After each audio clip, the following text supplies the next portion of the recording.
একদিন গভীর বনের ভেতর পশু পাখিরা একটি সভার আয়োজন করল। সব প্রাণীরা সেখানে জড়ো হলো, হাতি, বাঘ, হরিণ, বানর, পাখিরা এবং আরো অনেকেই। সভার উদ্দেশ্য ছিল বন রক্ষা ও নিরাপত্তা নিয়ে আলোচনা করা।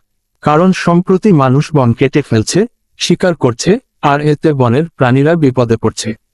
সভা শুরু হলো, এবং সবার আগে বনের প্রবীণ নেতা হাতি তার কথা বলল। সে বলল, মানুষ বন ধ্বংস করছে। যদি আমরা এই সমস্যার সমাধান করতে না পারি, তাহলে আমাদের ভবিষ্যৎ অন্ধকার। তারপর বাঘ বলল, আমার মত শিকারী প্রাণীরাও মানুষ থেকে আর নিরাপদ নয়। তারা আমাদের শিকার করে চামড়া, দাঁত ও হাড় সংগ্রহ করছে।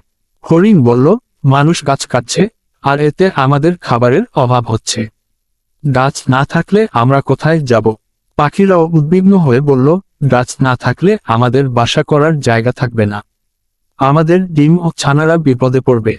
সবাই তখন কিভাবে নিজেদের রক্ষা করা যায় তা নিয়ে আলোচনা করতে লাগলো। বানর প্রস্তাব দিল, চল সবাই মিলে মানুষের কাছে আবেদন করি যাতে তারা আমাদের কথা শুনে। বুদ্ধিমান পেঁচা বলল, মানুষের কাছে আবেদন করলেও তাতে খুব একটা কাজ হবে না।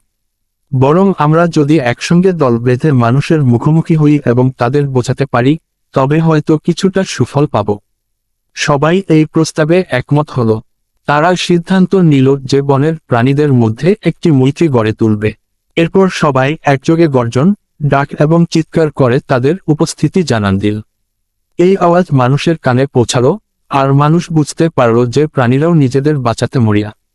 মানুষ এই আওয়াজ শুনে সচেতন হলো এবং বুঝতে পারল যে বন রক্ষা করা তাদের দায়িত্ব। তারা সিদ্ধান্ত নিল যে বনের শিকার বন্ধ করবে, গাছ কাটা বন্ধ করবে এবং প্রাণীদের স্বাধীনভাবে বাঁচতে দেবে।